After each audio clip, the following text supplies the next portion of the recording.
శ్రీమాత్రే నమః. ఈ మధ్య ఆల్రెడీ కొన్ని విషయాలుగా చెప్పడం అంటూ జరిగి ఐశ్వర్య మహామంత్రం గురించినటువంటి విశేషం చాలాసార్లు చెప్పుకున్నాం. మరొకసారి కూడా చెప్పుకుందాం. ఏ కోరిక అయినా సరే కొన్ని మంత్రాల ద్వారా మనము పొందదగినటువంటి, అంటే ఈ కోరిక తీరకపోతే చాలా ఇబ్బందిగా ఉంది, మనస్సు దేని మీద నిలబట్లేదు, ప్రపంచానికి ఏదన్నా ఇద్దాము అంటే కూడా ఆ ప్రపంచానికి ఇవ్వగలిగేటంత మానసిక స్థితిగతులు నేను కూడా ఉండాలి కదా, ఆ స్థితిగతులు నాకు కూడా సంప్రాప్తింపాలి కదా.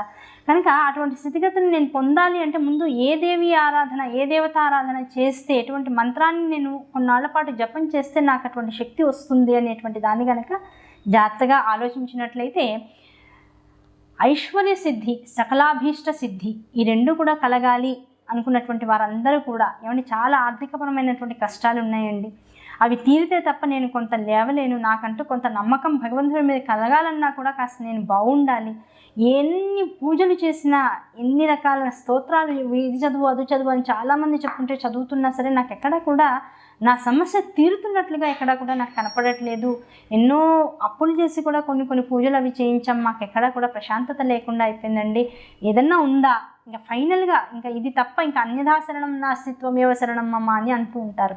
ఇంకా ఇది తప్ప నాకు ఇంకొకటి శరణం లేదు, కనుక మీరు చెప్పేదాన్ని నేను తీవ్రంగా చేస్తాను, ఆ అనుగ్రహం పొందితే చాలనేటువంటి స్థితిలో కనుక ఎవరైనా ఉన్నట్లయితే అటువంటి వారికి చెప్పేటువంటి విషయం, ఓ తెల్ల కాగితాన్ని తీసుకోండి, ఆ తెల్ల కాగితానికి చక్కగా 4 కోణాల్లోనూ కాస్త పసుపు అలదండి, చేత్తో ఇలా తడి పసుపు తీసుకుని చక్కగా 4 కోణాల్లోనూ అలది, మధ్యలో కూడా చక్కగా బొట్టు పెట్టి వీలైతే కనుక ఆ పసుపుతోనే శ్రీ అనేటువంటి అక్షరాన్ని రాయండి.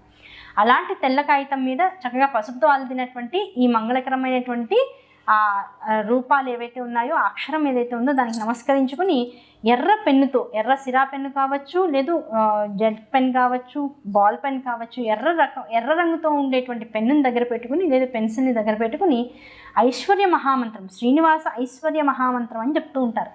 ఐశ్వర్య మహామంత్రాన్ని కనుక నిత్యము మీరు ఒక 50 సార్లు రోజుకి రాద్దాం అనుకున్నారు, లేదా ఒక 28 సార్లు రాద్దాం అనుకున్నారు, 21 సార్లు రాద్దాం అనుకున్నారు, ఇవాళ నుంచి దాన్ని నియమంగా పెట్టుకున్నారు.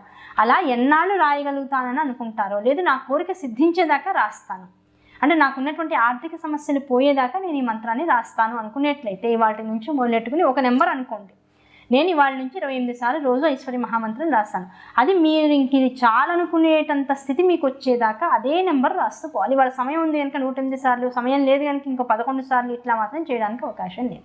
అట్లా నియమబద్ధంగా, ఇది నియమం, ఇది శ్రద్ధ, ఇది ఒక అనుష్ఠానం కిందకి వస్తుంది.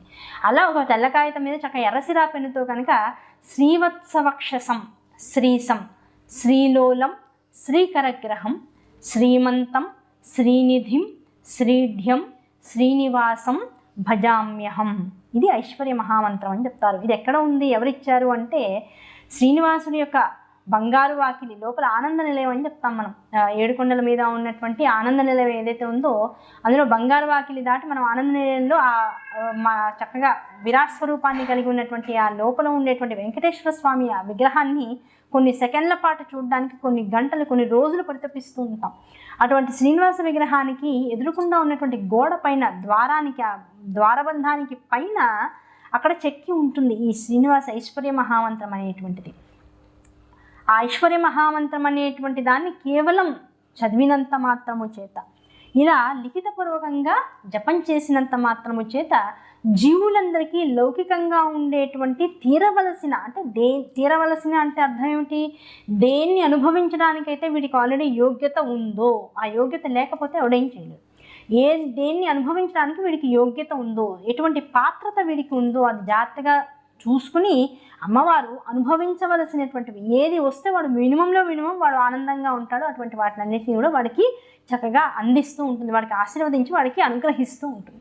కనుక ఐశ్వర్య మహామంత్రం ఏం చేస్తుంది అంటే మనకు రావాల్సినటువంటి బాకీలను ఇప్పించేస్తుంది, రుణ బాధల నుంచి మనల్ని బయటికి తప్పించేస్తూ ఉంటుంది, ధనాదాయాన్ని పెంచుతుంది, ధర్మబద్ధమైనటువంటి ధనాదాయం గుర్తుపెట్టుకోండి. ఎలా పడితే అలా సంపాదించేటువంటి సొమ్ముతో ఏమీ అమ్మవారు మనకేమి హెల్ప్ చేయదు.